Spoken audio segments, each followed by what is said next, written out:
nga duggee lay ñëw muy mbirum premier ministre ak déclaration politique générale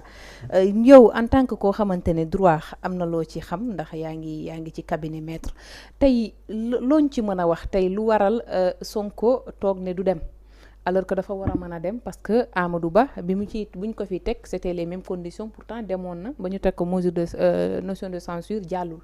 donc moom lu tax mu ne du dem pour ñi xamul. dafa ragal. ci lan la ko teg. dafa ragal. il n'aime pas la confrontation. fan nga mës a gisee Sonko avec tous ces procès mu taxaw benn confronté. mais fii du procès. waaw mais quand même assemblée nationale est plus dure parce que député yi dañ koy xaar lam doon wax ak yooyu yëpp. et puis dafa am ce qu'on appelle immunité de parole boo xam ni doo jëlee lu la neex nga wax ay ministre fa doon toog ñu naan ministre bi jàkkaarloo kilifa yi di leen saaga ki def lu ne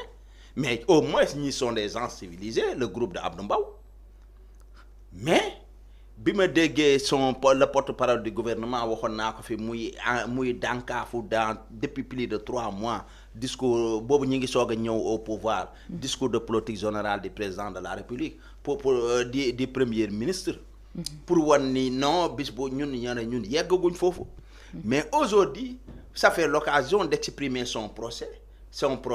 pour wan Sénégalais yi projet bi kat lii la ak lii ak lii la nit ñëpp di ko xaar léegi il nous parle de l'article del règlement intérieur du ngeen changé wul règlement intérieur mais kii kan la yàpp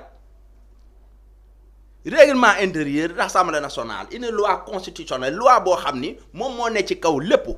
le premier ministre Amadou Ba jaar fa yow say député en personne déposer une motion de censure pour renverser ce gouvernement ça ne passe pas mais ñii au moins dinañ la may nga dem liggéeyi amul benn motion de censure bu ñu fay déposer mais il faut être correct et sérieux nga dem présenter Sénégal yow il faut bu xam ni il n'est pas un opposant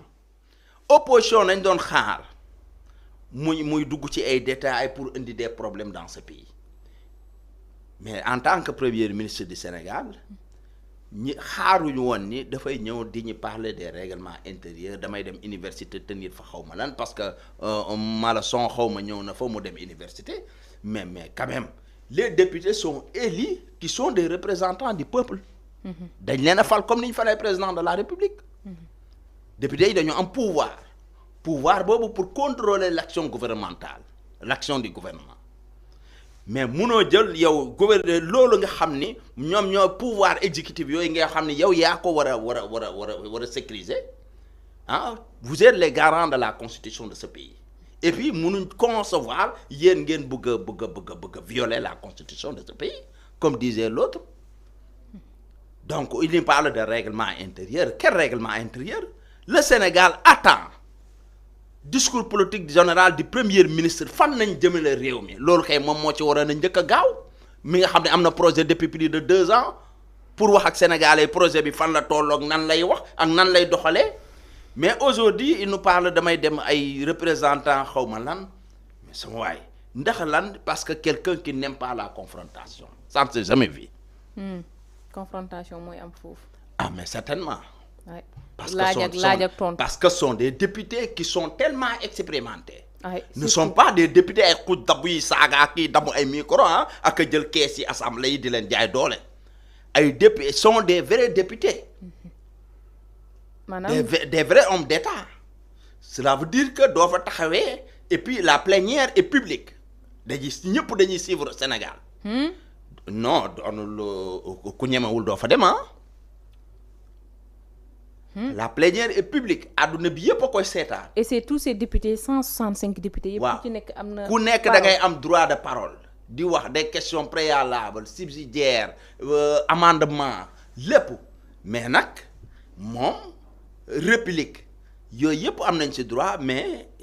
au moins am na une opposition civilisée mais donc li muy xaar di yaakaar ni gars yi dañ koy def man j'en suis sûr que duñ ko def parce que ñooñu sont des vrais patriotes. Contrairement aux autres patriotes là. D'accord Abdou Mbow moom moo jiitee li nga xamante ne moom mooy mbirum les députés parlementaires yu Benno Bokk Yaakaar ñu gis ni samedi bi passé dañ fa waroon am li nga xamante ne moom mooy mbirum voté mbirum budget bi ñu annulé ko ñu ne duñu recevoir ki nga xamante ne moom mooy ministre des finances noonu noo ko jàngatee. C'est tout à fait normal ministre ministre du budget fait partie du gouvernement de Sonko. Ouais. Si le premier ministre, leur patron, ne veut pas se présenter, ne respecte pas cette Assemblée nationale, mais pourquoi le ministre, ñoom ñi nangu beneen ministre boo xam ni pour recevoir un autre ministre de la République? Non, duñ ko nangu ñoom. La majorité appartient au Benno Bokk Yaakaar. Il faut qu'on respecte Benno. duñu waxee ñu ne dañuy menacer dañuy tas Assemblée nationale dañ ko mais nañ ko tas suba dem aux élections. Attention de mun ngeen am mbetteel gu rëy ci Sénégalais yi mun ngeen am mbetteel gu rëy ci Sénégalais yi waaw mun ngeen am mbetteel gu rëy parce que nit ñi lañ ñu yaakaaroon affaire yi xeeñul neex lañ yaakaaroon gisaguñ ko nga yaakaar waaw nit ñi lañ doon yaakaar ak xale yi ma gis bërki démb Colobane fii ak xale yi ma gis Kër Massar ñi jël seen table yi ma gis leen événement amuñ luñ jaay ak xale yi ma gis fii ci Petersen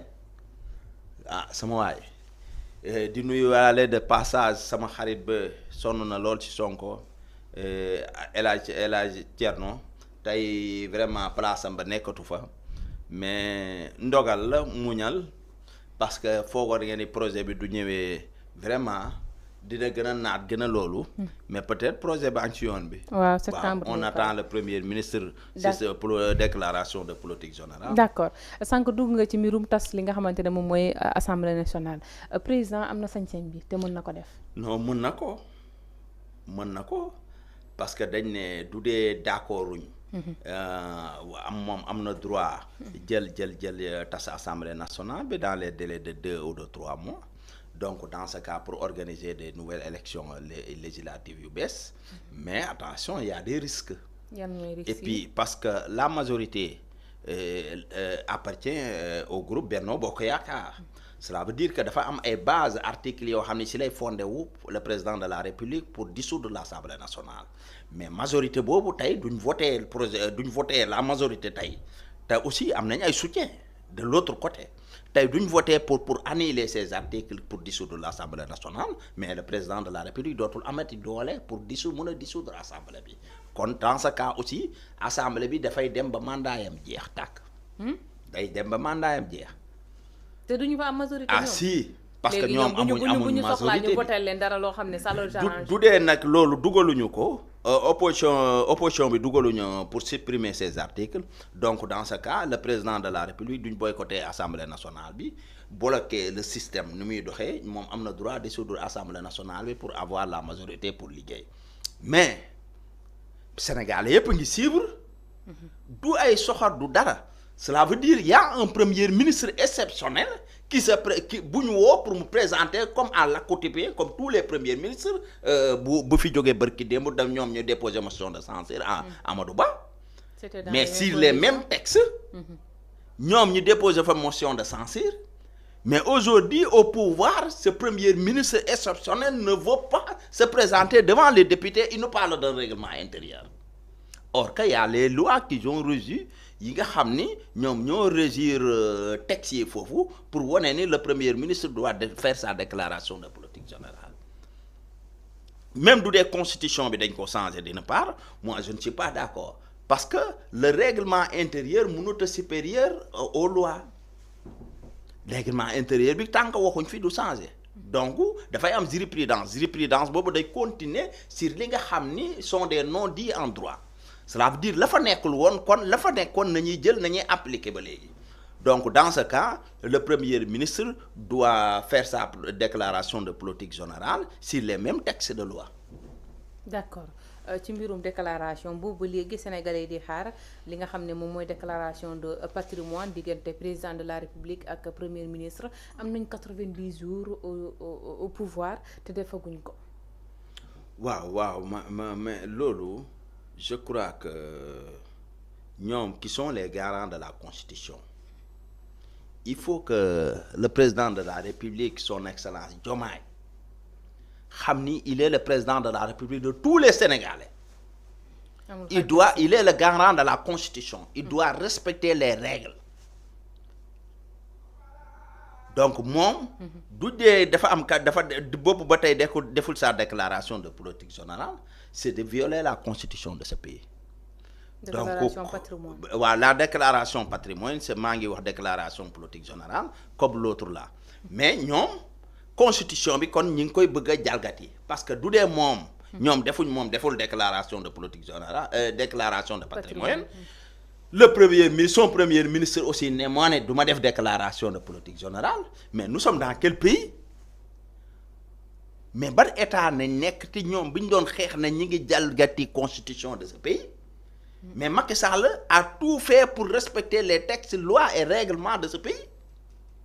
en tant que démocrate ñun ñuy xeex ba ñëw jox leen dëkk bi après notre grande surprise ñu toog fee ñëwee nangooguñ def déclaration de patrimoine kii nanguwul la def déclaration de politique générale mais ñi ngi commencé tiital askan bi c'est pourquoi di lancer un appel aux opposants ñi nga xam ni vraiment boobu ba tey ñi ngi toog di déglu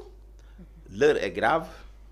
et puis war nañ jóg pour wax pour l'intérêt de ce pays et pour la démocratie du Sénégal.